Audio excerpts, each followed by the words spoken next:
Hello সোনা, তোমার কি হয়েছে? তুমি আমার সাথে রাগ করে আছো কেন? সোনা, তুমি আমাকে ঘুরতে নিয়ে যাও না দেখে আমি তোমার সাথে কথা বলবো না। আমাকে তুমি ঘুরতে নিয়ে যাও না কেন? সোনা, আমি তোমাকে ঘুরতে নিয়ে যাব সোনা। আমার অফিসে অনেক কাজ, তাই জন্য তোমাকে আমি ঘুরতে নিয়ে যেতে পারতাছি না সোনা।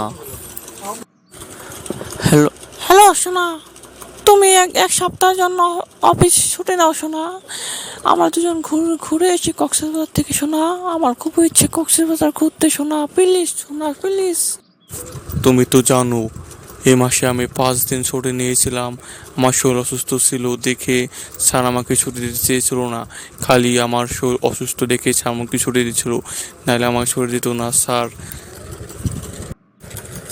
আমাকে তুমি বাপের বাড়ি দিয়ে এসো। তুমি আমাকে একদিনও ঘুরতে নিয়ে যাও না। আমি তাই জন্য বাপের বাড়ি চলে যাব, তোমার সাথে আমি আর থাকবো না।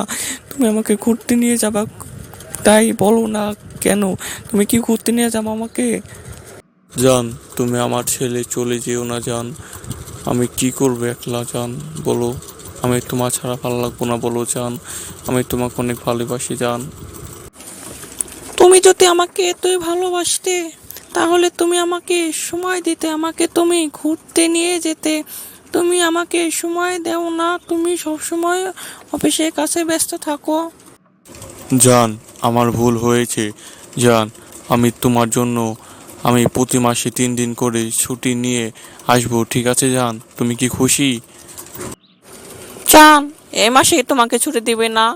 চলো আমরা 3 দিনের জন্য আমার বাপের বাড়ি থেকে ঘুরে আসি জান, প্লিজ। না জান, এ মাসে স্যার আমাকে আর ছুটি দেবে না। স্যার বলেছে অফিসে অনেক কাজ, তাই স্যার আমাকে ছুটি দেবে না। আমি তোমাকে কথা দিলাম, আমি তোমার বাপের বাড়ি সামনে মাসে যাব, তোমাকে আমি কথা দিলাম। তুমি কি সামনে মাসে আমার নিয়ে কি সত্যি যাবা জান? আমাকে কথা দাও জান, প্লিজ। ঠিক আছে জান, আমি তোমাকে কথা দিচ্ছি সামনে মাসে আমি যাব, সত্যি জান। কথা যেন মনে থাকে। ওকে, আমার এখন দেরি হয়ে যেতেছে, আমার অফিস যেতে হবে। তুমি এখন কাপড় খুলে রাখো। ঠিক আছে জান, তুমি এখন যাও, তোমার অফিস লেট হয়ে যেতেছে।